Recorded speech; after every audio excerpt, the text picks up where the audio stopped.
When I meet young men and I tell them that I'm positive, most of them, they say that I'm lying.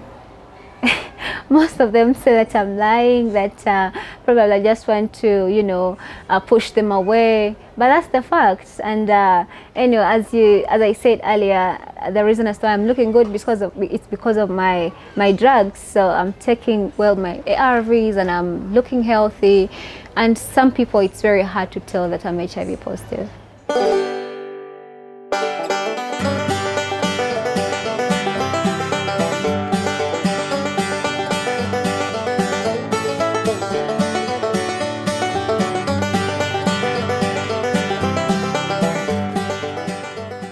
My name is Naonyaga Gloria, and I am an HIV advocate. I'm also a law student finalist, and I'm just waiting to graduate. Yes, I'm also a peer supporter or peer educator, and we're currently working with Muju. Muju is Makerere University, Johns Hopkins University. I'm also a humanitarian. I want to help young people living with HIV, okay, not only young people, but people living with HIV who have been victims of stigma and discrimination, and also to see that there is a revision of all the laws that criminalize HIV in Uganda. I am Miss Y+, and Miss Y+ simply means Miss Young Positives. And this is a pageant organized by the Uganda network of young people living with HIV, and it's called the Y+ Beauty Pageant. I remember the reason as why I went in for it is due to the stigma that I was facing by that time when I was still at campus first year. There was a scenario that happened. Then when I was in my room, I was like, what can I do to show people that regardless of my status, I can do more. Regardless of my status, I'm also like them. I'm normal. I can do anything. So here comes this opportunity. I got to see it online. I was like, let me give it a try.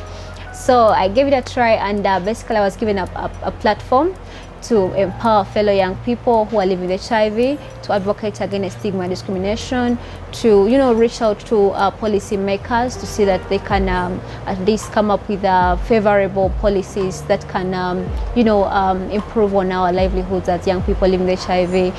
Yes, and I also went in for Miss Uganda last year. Yes, and I'm Miss Uganda Rising Woman, and it's really been a very good opportunity for me because it broadened my advocacy work. First of all, I got a platform to share, not only national platform but also international platform, to share my experience, to share my story as a young person living with HIV, and to also inspire as very many young people as possible to be able to believe in themselves, to be able to accept their status. And also I got an opportunity, to go out of the country several times as a Miss Y+ and a Miss Uganda Rising Woman. And when I was in Miss Uganda, I'm so grateful to the Miss Uganda Foundation that the fact that I was the only girl who was HIV positive and I was living public, they didn't discriminate me, they supported me, they loved me, and I'm so grateful for that. My HIV story is I was born with HIV, and I got to know about my status when I was 11 years old. My mom disclosed to me, and it wasn't pretty easy. It wasn't quite easy because I had stigma. I had self-stigma and also external stigma around the people in the village.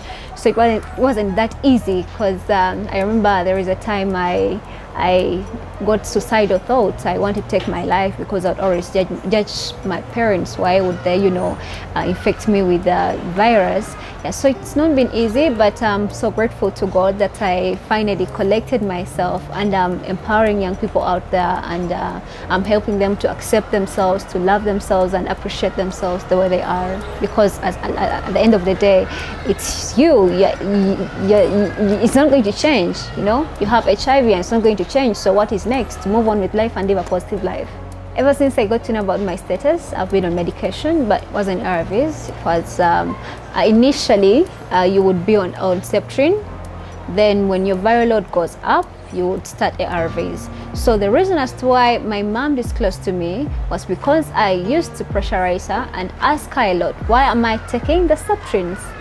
So I was tired of taking the Septrins, and I didn't know the reason as to why I'm taking the Septrins, because of course definitely I would see I'm okay, I was healthy and fine like any other kid. So when she finally told me, and it happened so that by that time I had to go to P7, and in my school there was a policy that if you're in primary 7, a candidate, you're supposed to be in a boarding section. So I had to go to boarding section, but because I was already tired of the pill burden, the drugs, I decided to give myself a drug holiday. So all that period, P7 period, I was on a drug holiday. I didn't take drugs.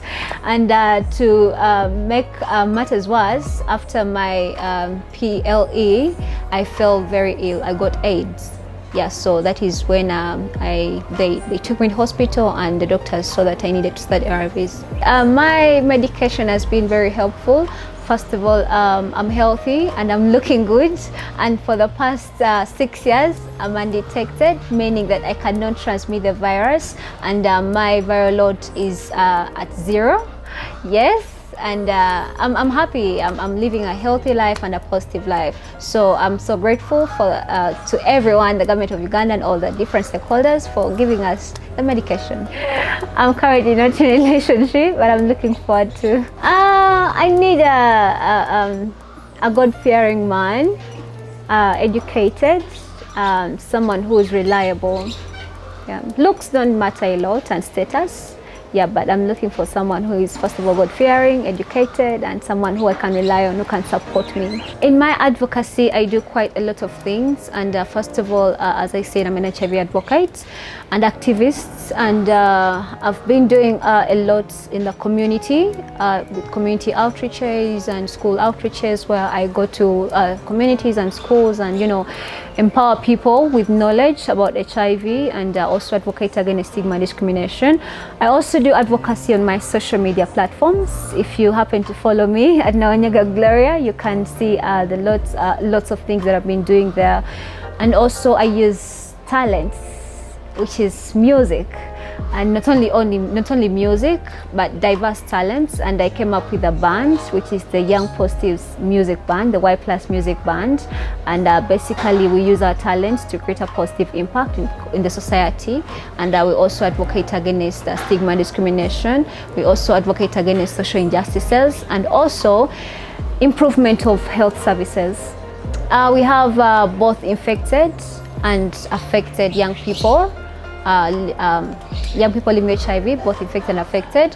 Then the age range, of course, as young people, according to the government of according to the laws of Uganda, an adult starts from 18, right? 18 to probably 35, but we don't have 30s and above for now. But I think the oldest is 27. The COVID-19 pandemic has affected young people living with HIV. First of all, it has affected some of our friends who were supposed to get medication during that period of lockdown, whereby some of them could not access hospitals due to the cut-off of the public transport, and they found themselves not adhering to their medication, and hence their viral load went up. And we actually lost some people. Some young people we lost them. They died. Yes, when I said losing, they died. And it was really so frustrating and very sad. And another thing, it has also affected us in the way that some of us were working to improve on our livelihoods and our income. And to be honest, as everyone else, some of us lost our jobs, me being a victim as well. Yes, so it's not been easy. And also mental health, a lot of challenges came along with the COVID-19 and lockdown, and some of those challenges were the mental health. So just imagine a young person on medication, and they also have mental health. It just worsened. So it's really been a challenging time. My advice to all young people living with HIV out there: first of all, take your drugs very well, adhere well to your medication. Number 2, love yourself, accept yourself and appreciate yourself the way you are, because if you don't love yourself, no one is going to love yourself. And number 3, involve yourself in advocacy. I believe if more young people come on board and involve themselves in the HIV response, I believe many young people out there who are HIV negative will be saved. And since we are the most at high risk right now in Uganda, I believe that if more young people come on board, I think that we'll be able to fight HIV by 2030. So I'm encouraging young people out there to come and join us in advocacy, to come and stand for our rights, to come and advocate against stigma, discrimination, and also to come and advocate for what we want as young people living with HIV. Moju has been very helpful to me, first of all. I came here when I was very young. I think I was 10, yes, and it groomed me as a kid. By the time they gave me psychosocial support, I got to meet different kids who are like me. Initially, when I was still a toddler, I would, as I said earlier, I used to judge God and judge my parents and hate myself. I didn't know that a young person or a kid can be living with HIV and they're happy and they're healthy. So when I came here and I saw these young kids around, running around and happy, I got encouraged. I got, the peace inside me was like, oh, I can also be like these young kids. So Moji has been very helpful. YGA, under the YGA, can I say, sanity? Yeah, it has been really very helpful. And not only that, when I grew up, they gave me an opportunity of supporting my fellow young people who are or who were still in that same state that I was in when I was still a kid, of discrimination and having the self-stigma and not believing in themselves.